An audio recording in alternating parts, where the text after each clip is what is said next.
This is from Reason.com. Senate Democrats are circulating plans for government takeover of the Internet.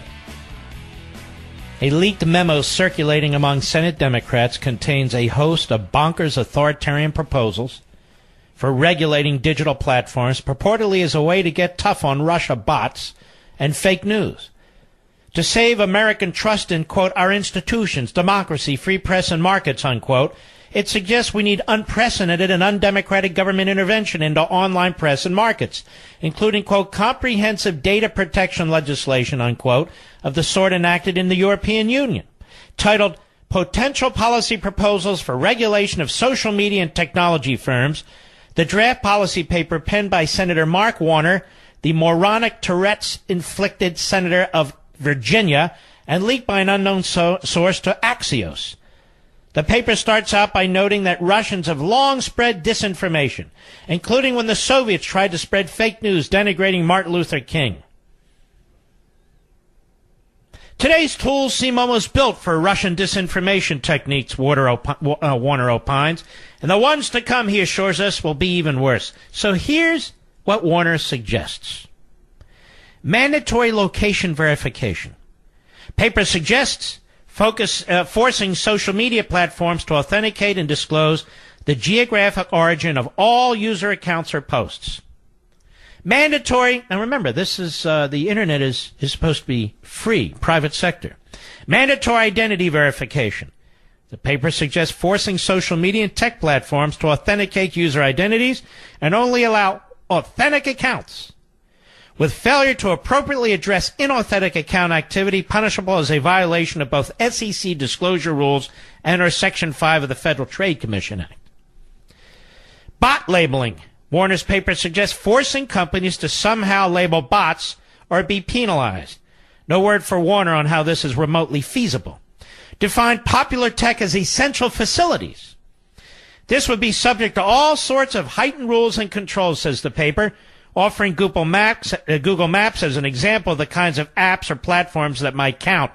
Quote, the law would not mandate that a dominant provider offer the service for free, writes Warner. Rather, it would be required to offer it on reasonable, non-discriminatory terms as set by the government.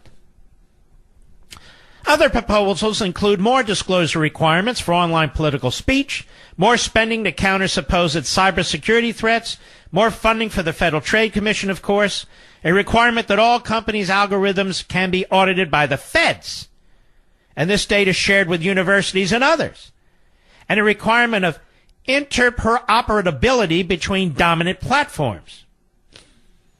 So in other words, they're going to nationalize the Internet. The paper also suggests making it a rule that tech platforms above a certain size must turn over internal data and processes to independent public interest research. How about the FISA court? That went well. So they can identify potential public health addiction effects, anti-competitive behavior, radicalization, scams, user propaganda, misinformation, and harassment data that could be used to inform actions by regulators or Congress. And of course, these include further revisions to the Communications Decency Act, recently amended by Congress.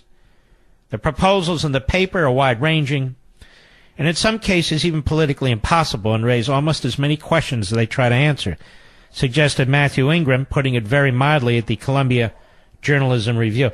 I'm sure Brian Stelter and his 4IQ brain will address this next Sunday on CNN, even though nobody's watching, and raise this issue bigly, that this, you see, ladies and gentlemen, violates the First Amendment, freedom of speech. This, because it is a privately owned Internet, it is in the private sector, if you will, and the government seeks to nationalize it, doesn't it, in so many ways.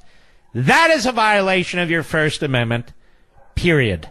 Can you imagine government regulating it to the extent the Democrats want? They're circulating these plans.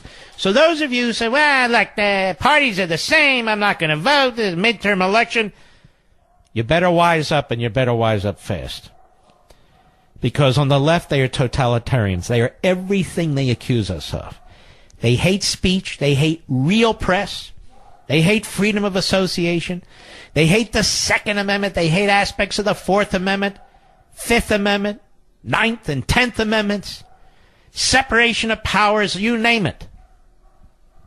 This is a very, very serious matter, as are most of the matters we have to deal with when it comes to the left and what they're trying to do. All right, let's take a look at the Ohio special election.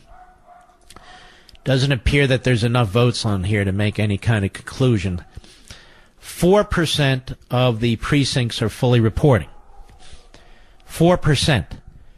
The Democrat has 24,000 votes and the Republican has 15,000 votes. Looks like Columbus proper has already reported. Right, Mr. Producer? Is that about right? We think so. So we'll see how the other districts do. But he's behind. The percentage is 61% to 38%, so it's a significant percentage. It's a congressional district, not a Senate race, so we'll see how it goes. Let's see. So the early voting, we're told, is pretty much as expected. I'm reading here.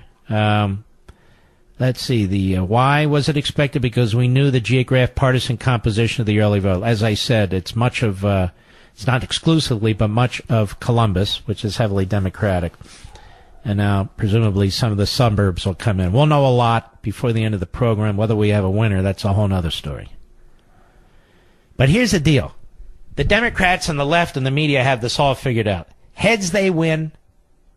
Tails, the president loses. So in other words, if the Republican wins, well, what's the big deal? He was expected to win, and not only that, it was closer than expected. And if the Democrat wins, it's all on Trump. My understanding is the Republican didn't even run a great campaign. But what is it with the Republicans in these towns and these districts? The Democrats are nominating young, vibrant, charismatic, at least acting and looking individuals. The Republicans, down in the tooth, older people. Not that I'm against that. I mean, I'm a little older myself. But, I mean, you got to put the best candidates forward that you possibly can. I'll be right back.